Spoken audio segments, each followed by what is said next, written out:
Naam, brother mpenzi mtazamaji, nimeweza kufika katika nyumba ambalo yule kijana ambaye inasemekana alibaka kuku 9 na bado akabaka punda moja.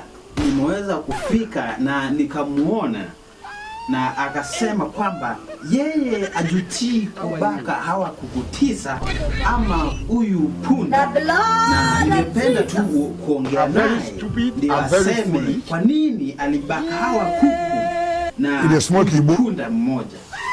Kijana, habari yako? Niko sawa. Mbona uliweza kubaka kuku? Jini. Mbotu. Brother mpenzi, ni kwa sababu hii amesema kwamba wasichana wamekuwa wakimkataa, kwamba wanasema hana hela, na yeye ndio maana aliona kwamba lazima abake kuku ili kujitosheleza yeye mwenyewe.